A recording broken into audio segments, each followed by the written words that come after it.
The glass walls of the High Council chamber sparkled like stars. Ambassador Crickstar floated in his chair, his long purple tentacles moving slowly in the air. 50 other Zaphirian leaders sat around the huge round table, all looking bored. "Next report," Crickstar said, his voice sounding tired. He had been listening to reports all day.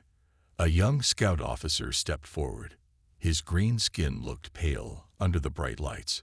"Ambassador, we have found strange energy readings from the Sol system. The humans are building something." Crickstar laughed. It was a wet, bubbling sound. The humans, those creatures who just learned to travel between stars. What could they possibly build that matters to us? The scout tried again. "Sir, the energy levels are very high. Higher than anything we expected from them." "Enough." Crickstar waved his tentacles. "The humans have only 20 ships. We have 5,000. They still use metal and circuits while we use crystal technology. Why are we wasting time talking about them?" Another council member, Vexmar, leaned forward. "Maybe we should listen. The humans did refuse our offer 3 years ago." The whole room laughed. Crickstar's tentacles turned bright red, showing his amusement. "Yes, they refused to surrender. Very brave. Very stupid. When we return to their system, they will learn what happens to those who refuse the Zaphirian Empire." The scout officer left the room quietly. Nobody noticed his worried expression. In another part of the galaxy, Earth's moon hung in the dark sky. Deep under the lunar surface, in a secret base, hundreds of humans worked day and night. Giant machines hummed with power. Sparks flew from welding tools. The smell of hot metal filled the air. Admiral John Mitchell stood on a high platform, watching the work below. He was a tall man with gray hair and tired eyes. For 3 years, he had barely slept. His uniform was always perfect, his back always straight, but the weight of Earth's future pressed on his shoulders. "Admiral Mitchell, sir." Lieutenant Lisa Brown ran up the metal stairs. She was young, maybe 25, with short blonde hair and bright blue eyes. "The final ship is ready. That makes 10,000 total." Mitchell nodded slowly. He looked through the huge window at the Earth below. The blue planet looked peaceful from here. Nobody down there knew about the fleet hidden on the dark side of the moon. 10,000 ships, Mitchell repeated. "Are all the quantum drives tested?" "Yes, sir. Every single one. We can jump the entire fleet at once." Mitchell turned to face her. "And the weapons. All Nova bombs are loaded and ready. The plasma cannons are online. Shield generators at full power." Lisa checked her tablet. "Sir, we have enough firepower to crack a planet." The Admiral walked to another window. Outside, in the vacuum of space, ships stretched as far as the eye could see. They were not pretty ships. Humans had built them for war, not for show. Sharp angles, thick armor, and weapon pods covered every surface. "The Zaphirians think we are weak," Mitchell said quietly. "They destroyed our space stations. They killed thousands of innocent people. They laughed at us." Lisa stood beside him. "They won't be laughing soon, sir." Mitchell smiled, but it was not a happy smile. "No, they won't. Send the signal to all ships. Tell them to prepare for the jump. It's time to show the galaxy what humans can do when we are angry." As Lisa ran to send the message, Mitchell looked at Earth one more time. "They wanted us to surrender or die," he whispered. "But humans have a third option. We fight back." In the Zaphirian capital, Ambassador Crickstar went to sleep that night feeling safe and powerful. His empire had stood for 1,000 years. What could one small planet of humans possibly do? He would find out very soon. 3 years earlier, Earth had been different. People went to work, children played in parks, and nobody thought about aliens. The biggest worry was climate change, not space invaders. Life was normal. That changed on a Tuesday morning in July. The first sign was a shadow that fell over New York City. People looked up and saw a ship bigger than 10 football fields floating in the sky. Its purple metal hull blocked out the sun. More ships appeared over London, Tokyo, Moscow, and Beijing. They hung in the air like giant metal clouds, silent and threatening. In the United Nations building, Secretary General Maria Garcia stood in front of 100 world leaders. She was a small woman with black hair and brown eyes, but her voice was strong. "We must stay calm," she said. "We don't know what they want." They found out quickly. Every screen on Earth lit up at the same time. A creature appeared on the screens. It had purple skin, 6 eyes, and tentacles instead of arms. When it spoke, everyone understood, even though it was not speaking any Earth language. "Greetings, primitive species," the alien said. "I am Captain Vexlor of the Zaphirian Empire. Your planet now belongs to us. You have 2 choices: surrender and serve us, or face annihilation." The message repeated 3 times, then the screens went dark. In an emergency meeting, Earth's leaders argued for hours. Some wanted to fight, others wanted to surrender. Maria Garcia listened to everyone, then stood up. "We need to answer them," she said, "but not with surrender and not with threats. We answer with dignity." She walked to the communication center. The whole world watched as she sent a message to the alien ships. "This is Secretary General Maria Garcia, speaking for Earth. We choose neither option. We choose to defend ourselves." The aliens' response came quickly. The ship over New York fired a green beam. The International Space Station exploded into 1,000,000 pieces. Then they destroyed the Mars colony. 300 people died in seconds. Captain Vexlor appeared on the screens again. "That was a warning. We will return in 3 years with our conquest fleet. When we come back, you will surrender or your entire species will be destroyed." The alien ships left as suddenly as they had arrived. They jumped into hyperspace, leaving Earth alone and afraid. But humans did something the aliens did not expect. Instead of giving up, they united. Every country on Earth joined together for the first time in history. They shared all their knowledge, all their resources, all their secrets. In a hidden base in Nevada, scientists studied a crashed alien probe from decades ago. Dr. Robert Kim, the quantum physicist from Korea, led the team. "We can copy their technology," he announced after 6 months of work. "We can build better versions." Dr. Susan Park, an engineer from California, designed new weapons. "Their shields have a weakness," she discovered. "We can make weapons that go through them." All over Earth, factories that once made cars started making spaceship parts. Mines that dug for gold now dug for rare metals. Every human who could work did work. They built in secret, underground, and on the dark side of the moon. President Daniel Carter of the United States gave a speech to the secret fleet workers. "The aliens think we are weak because we are kind. They think we are stupid because we want peace. They are wrong. Humans are the most dangerous species in the galaxy when we are threatened." The workers cheered.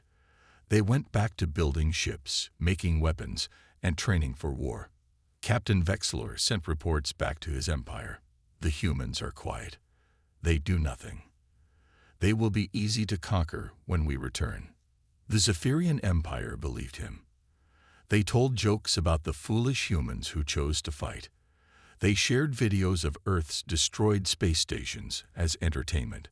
They had no idea that in the darkness of space, humanity was building the largest war fleet the galaxy had ever seen. Deep under the Sahara Desert, machines worked day and night. The sand above hid the largest factory humanity had ever built. Here, in tunnels that went down for miles, humans made parts for starships. Dr. Robert Kim walked through the main production floor. Workers in white suits moved between giant machines. The air smelled of hot metal and ozone. Sparks flew as robots welded hull plates together. "How many quantum drives this week?" Kim asked his assistant. 50, sir. That brings our total to 8,000. Kim smiled. Each drive could power a warship faster than light. The aliens thought humans had barely discovered this technology. They were wrong. On Mars, The red planet's surface looked empty and dead. But under the ground, another secret base hummed with activity. Dr. Susan Park stood in a testing chamber, watching her latest creation. Nova Bomb Test Number 47, she announced. Beginning in 3, 2, 1. A small metal sphere floated in a containment field. When Park pressed a button, the sphere glowed white-hot. Energy readings went off the scale. Perfect, Park said. This one bomb could destroy a moon. We have made 5,000 of them. In the asteroid belt, mining ships worked without rest. They looked like normal mining vessels from the outside. But these ships dug for special metals, metals that could survive quantum jumps and block alien sensors. Captain Bill Turner commanded the mining fleet. He was an old space pilot with rough hands and a gray beard. "Keep those drills running," he told his crews. "Every pound of metal means another ship for the fleet." On Jupiter's moon Europa, under miles of ice, shipyards built the actual warships. The cold helped hide the heat signatures from alien sensors. Workers in pressure suits assembled the vessels piece by piece. Engineer Carol White supervised the construction. She had given up her comfortable life on Earth to work here. "These ships aren't pretty," she told new workers, "but they will save our species." Back on Earth, in secret military bases, pilots trained in simulators. Colonel David Young ran the training program. He had flown jets for 20 years, but space combat was different. "Forget everything you know about flying," he told his pilots. "In space, there is no up or down, no air resistance. You must think in 3 dimensions." The pilots practiced until they could fly the new ships in their sleep. They learned to use the quantum drives, the nova bombs, and the gravity shields. They studied alien battle tactics from the brief first contact. Meanwhile, normal life continued on Earth's surface. People went to work and school. They watched movies and played sports. The secret was kept by millions of workers who knew that humanity's survival depended on silence. President Daniel Carter met with world leaders every month. These meetings happened in underground bunkers, away from any possible alien surveillance. "The fleet is almost ready," Carter reported at the final meeting. 10,000 ships, all armed with nova bombs, all equipped with quantum drives. The Chinese premier asked, "Are we sure this will be enough?" "It has to be," Carter replied. "We get one chance to surprise them. If we fail, humanity dies." In factories, shipyards, and training centers across the solar system, humans worked harder than ever before. Teachers became weapons designers. Artists became shipbuilders. Athletes became space marines. Grandfather Joe worked in the moon factory beside his granddaughter Amy. "Why do we work so hard, Grandpa?" Amy asked during a break. Joe looked at Earth through the window. "Because we want you to have a future, sweetheart. The aliens think we are weak. They will learn that humans are strongest when we stand together." As the 3-year deadline approached, humanity's secret fleet grew larger every day. 10,000 ships waited in hidden bases, ready to show the galaxy what humans could do when their children's lives were at stake. The Zaphirian Empire expected to find a frightened, defenseless Earth. They would find something very different instead. The Zaphirian Empire controlled 47 star systems. Their purple ships patrolled space lanes between worlds. On every conquered planet, slave species worked in mines and factories. The empire had grown for 1,000 years, and no one had ever challenged them successfully. On Zaphiria Prime, the capital world, life was perfect for the ruling class. Tall crystal towers reached into a pink sky. Floating gardens drifted between buildings. The Zaphirians lived in luxury built on the suffering of dozen species. High Admiral Zexkin floated in his command center. His tentacles danced over holographic controls as he reviewed defense reports. "All is quiet," he told his officers. "The galaxy knows better than to challenge us." The Admiral's 6 eyes looked at a star map. 47 systems glowed purple, showing Zaphirian control. One small yellow dot marked Earth's solar system. "In 1 month, we add the humans to our empire," Zexkin said. Captain Vexilor reports they have done nothing to prepare. The officers laughed. Their tentacles turned orange with amusement. Far away, in Earth's solar system, 10,000 human ships powered up their quantum drives. The fleet gathered at the edge of the system, hidden behind Jupiter's massive bulk. Admiral John Mitchell stood on the bridge of the flagship Independence. The command center buzzed with activity. Officers checked systems. Engineers monitored power levels. Everyone knew this moment would decide humanity's fate. All ships report ready, Admiral. Lieutenant Lisa Brown announced. Her voice was steady, but her hand shook slightly as she worked her console. Mitchell looked at the tactical display. 10,000 green dots represented Earth's fleet. They were organized into 100 battle groups, each with a specific target. Open fleet-wide communication, Mitchell ordered. His face appeared on every ship's main screen. 10,000 crews stopped their work to listen. Men and women of Earth, Mitchell began. 3 years ago, aliens came to our world. They killed our people. They destroyed our stations. They told us to surrender or die. Today, we give them our answer. He paused, looking at the stars through the bridge window. We are not conquerors like them. We did not seek this war. But they made one mistake. They threatened our children's future. And for that, they will pay. The crews cheered. On every ship, humans prepared for battle. Execute jump in 10 seconds, Mitchell commanded. May history remember what we do today. The countdown began. 10, 9, 8. Each second felt like an hour. 7, 6, 5. Engineers gripped their controls. 4, 3, 2. Pilots took deep breaths. 1. Jump. Space twisted. 10,000 ships vanished from Earth's system in a flash of blue light. They reappeared instantly across the galaxy, spread throughout Zaphirian space. Alarms screamed on every Zaphirian world. Sensor operators stared at their screens in shock. Where moments before space had been empty, now hundreds of alien ships appeared. On Zaphiria Prime, High Admiral Zexken watched his tactical display fill with red warning symbols. "What is happening?" he shouted. "Where did these ships come from?"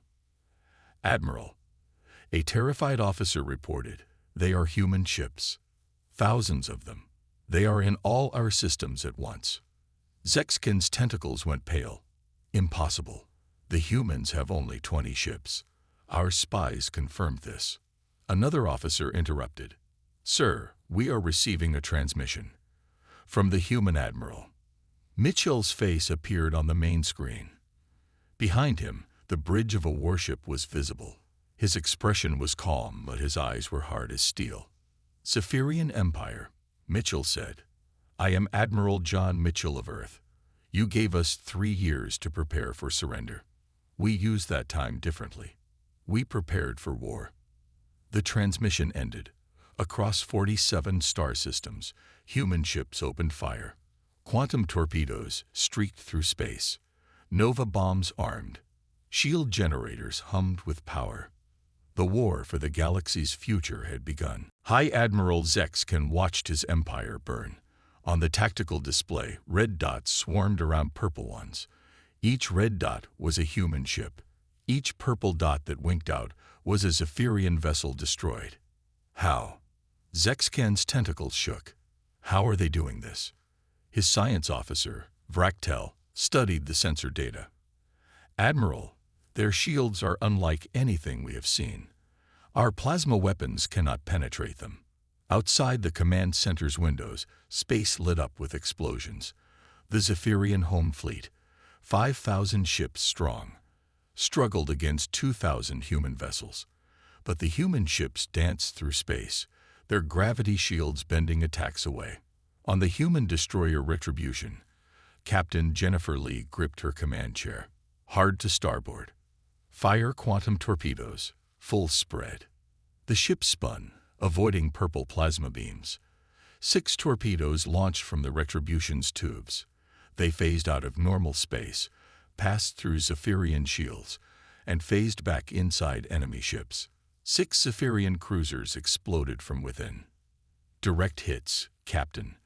The weapons officer, Lieutenant Paul Davis, reported. Their shields can't stop our quantum weapons.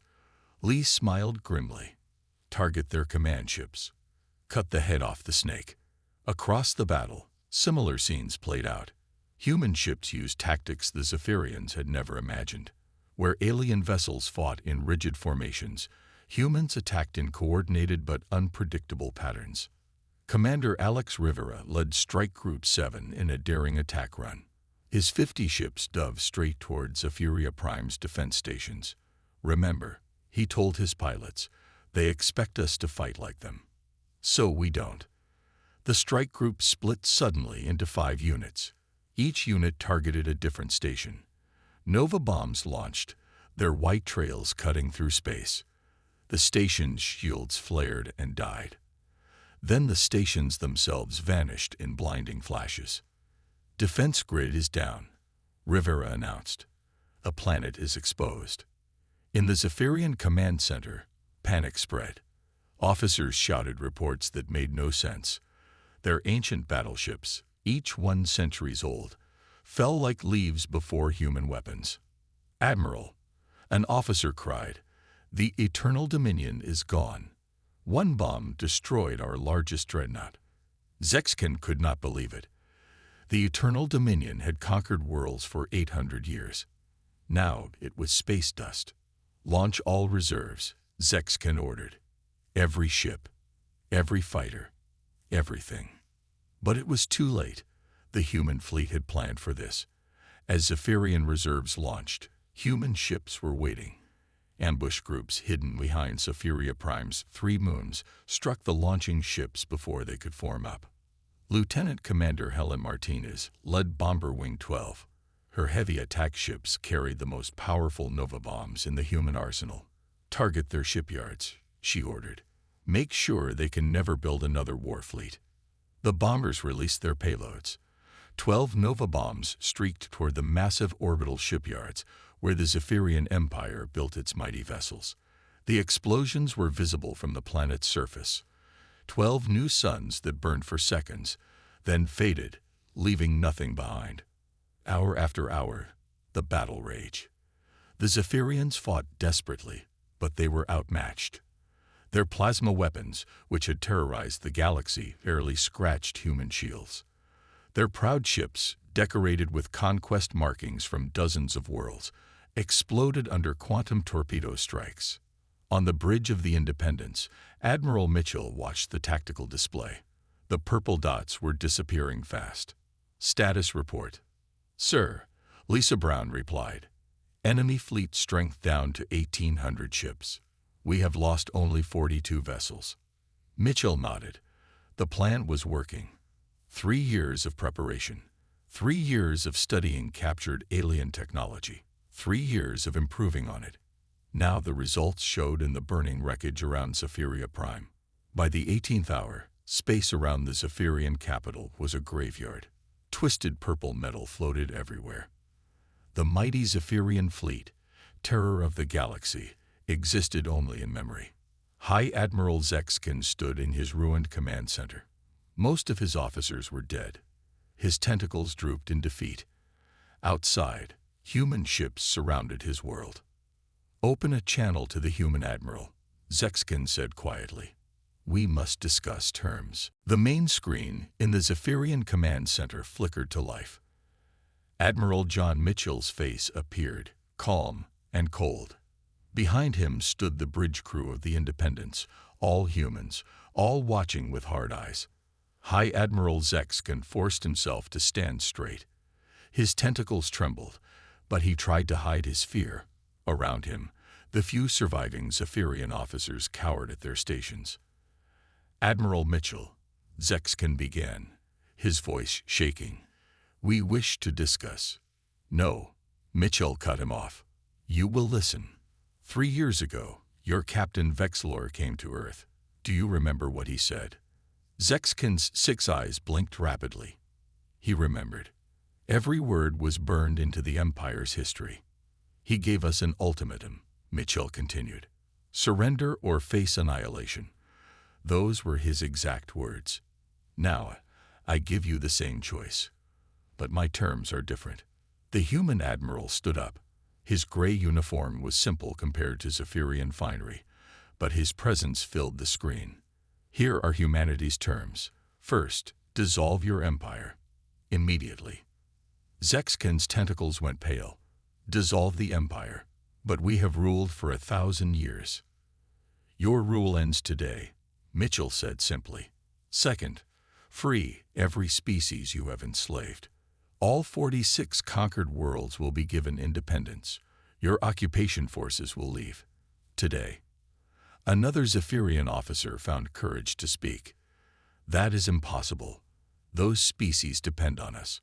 Without our guidance, they will be free, Mitchell interrupted. Which brings us to the third term. Destroy all your military infrastructure. Every warship, every weapons factory, every military base. You will keep only enough ships for basic defense of your homeworld. The command center fell silent. Outside the windows, human ships held position, their weapons powered and ready. Zexkin tried once more. Surely we can negotiate. Perhaps we could pay tribute, or... Mitchell's expression did not change. These are not negotiations. These are terms. You have 1 hour to decide. Ambassador Krikstar, the same one who had laughed at humanity's warnings, stepped forward. His purple skin had turned almost white with fear. And if we refuse these terms, what then? For the first time, Mitchell showed emotion. A cold smile crossed his face. Then you will learn why humans have a saying. Mess with the bull, you get the horns. Your species will cease to exist. To emphasize the point, one of the human ships fired a demonstration shot. A small asteroid near Zaphiria Prime vanished in a flash of white light. Nothing remained, not even dust. That was our smallest nova bomb, Mitchell explained.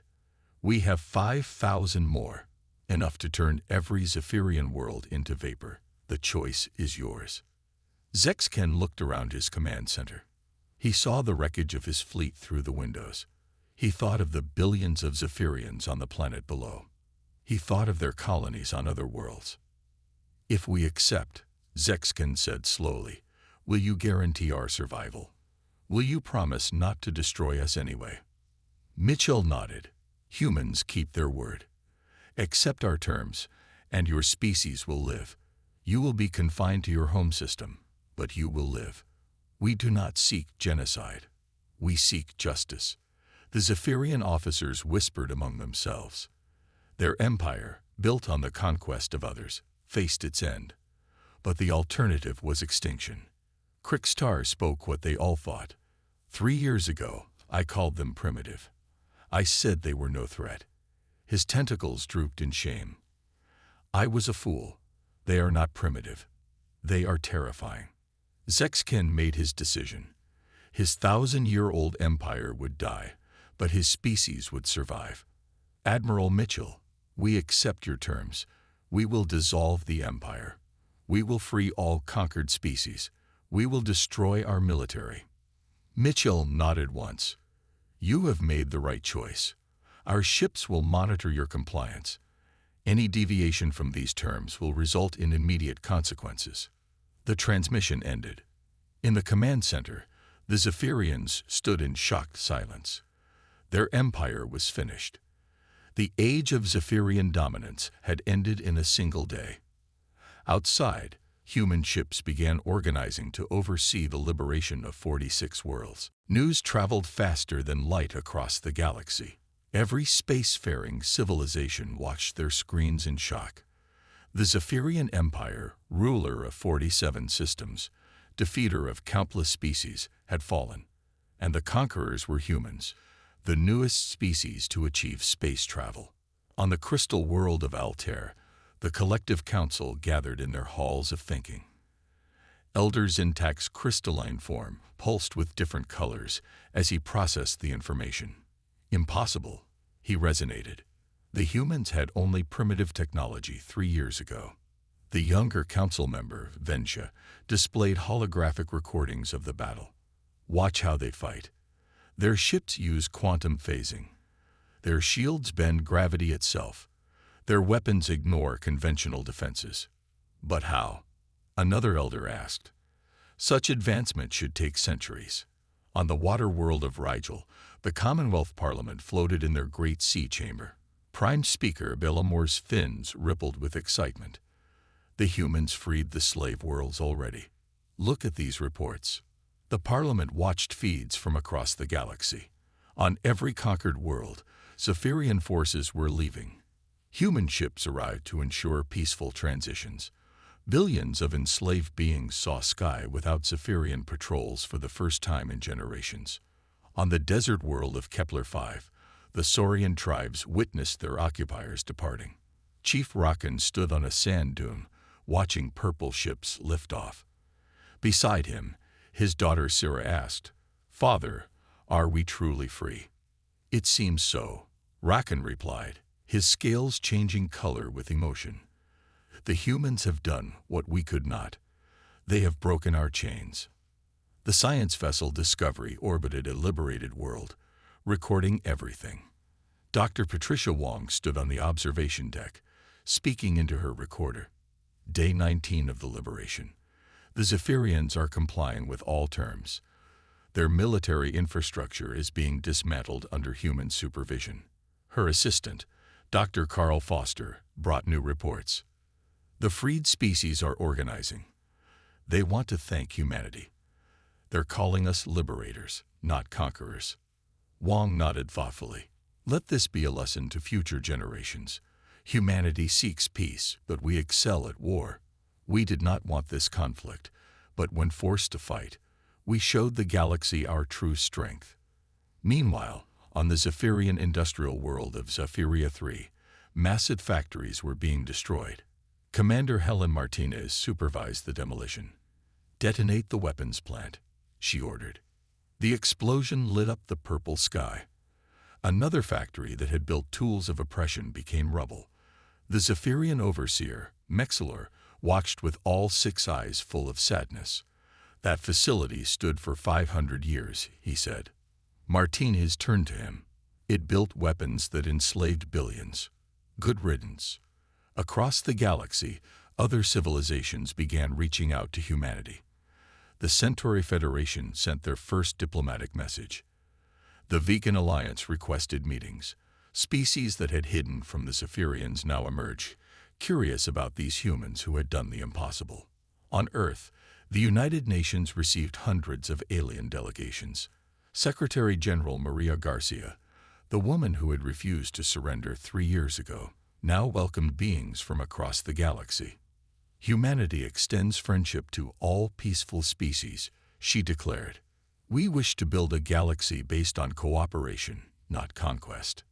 Captain Vexlor, the Zaphirian who had delivered the original ultimatum to Earth, was found in a detention center on a liberated world. When brought before human authorities, he could barely speak. "We thought you were weak," he whispered. "We thought kindness meant inability to fight." The human officer, Colonel David Young, looked at him with pity, not anger. "That was your mistake. Humans are kind by choice. When that kindness is rejected, when our children are threatened, we become something else entirely." The liberation continued for 6 months. 46 worlds gained freedom. Billions of beings began to govern themselves. The Zaphirians retreated to their home system, their empire now just a memory. Throughout it all, the galaxy watched and learned. The age of conquest through force had ended. A new age had begun. The great assembly hall on Haven Station could hold 10,000 beings. Today, it was full. Representatives from every known civilization had come. Creatures of all shapes and sizes filled the seats. Some breathed oxygen, others methane. Some had tentacles, others had wings. But all had come with the same purpose: to create a new galactic order. Ambassador Elena Rodriguez stood at the central podium. She was a small woman with dark hair and kind eyes, but her voice carried strength. Behind her hung the flags of all free worlds, with Earth's blue and green banner in the center. "Friends of the galaxy," Elena began. "We gather here not as conquerors and conquered, but as equals. The age of empires built on fear has ended. Today we begin something new. In the audience, beings who had been slaves just months ago sat next to those who had always been free. The Altarian elder Zintak pulsed with approval. The Regelian prime speaker Bellamor's fins waved in agreement. Elena continued. Humanity did not seek this role. When the Zaphirians came to Earth with threats, we wanted only to defend ourselves. But their aggression taught us a truth. The galaxy needs protection from those who would dominate others. She gestured to a large document displayed on the screen behind her. This is the Galactic Charter of Freedom. Every species here has contributed to its words. It establishes 3 simple principles. The hall fell silent as beings leaned forward to listen. First, no species shall conquer or enslave another. Second, all beings have the right to govern themselves. Third, those who break these rules will face the combined response of all free worlds. A tentacle rose from the Zaphirian section. Ambassador Krixtar, now representing his confined species, spoke carefully. And who will enforce these principles? Who will lead this new order? Elena smiled. No one will lead. We will share responsibility. A council with rotating membership. No single species in charge. True equality. Murmurs of approval rippled through the hall. This was different from any system the galaxy had known. From the back of the hall, a question came. What about military forces? The Zaphirians had the largest fleet. Now humans do. Will Earth become the new empire? Admiral John Mitchell stood up from his seat. His uniform was simple, his manner direct. Earth's fleet will be reduced. We will keep only what we need for defense. The extra ships will form a galactic peace force, with crews from all member worlds. This announcement caused surprise. No victorious species had ever voluntarily reduced its power before. Elena added, humanity learned something in this war. True strength comes not from domination, but from cooperation. We are stronger together than apart. The vote came at sunset, Haven Station's artificial day cycle creating golden light through the windows. One by one, representatives stood to cast their votes. The Altarians chimed yes. The Regelians bubbled approval. Even the confined Zaphirians, humbled by defeat, voted to accept the charter. When the count finished, only one vote stood against, a small aggressive species from the Outer Rim who still believed in conquest. They were outvoted 897 to 1. As celebrations began, Admiral Mitchell found Lieutenant Commander James Phillips on an observation deck. They looked out at the stars together. Do you think it will work, sir? Phillips asked. This new system. Mitchell was quiet for a moment. They've learned what we learned 3 years ago. When someone threatens your children, your future, you find strength you didn't know you had. Now they all know that together, they're stronger than any empire. And if someone breaks the charter, if they try to conquer again, Mitchell smiled. Then they'll learn the same lesson the Zaphirians did. Humans prefer peace. We choose cooperation, but if forced to fight. He looked at the stars. We don't just win, we change everything. The galaxy had indeed changed. Where once mighty empires ruled through fear, now free worlds stood together. The age of humanity had begun, not as conquerors, but as liberators and partners. Among the stars, peace had found its guardians.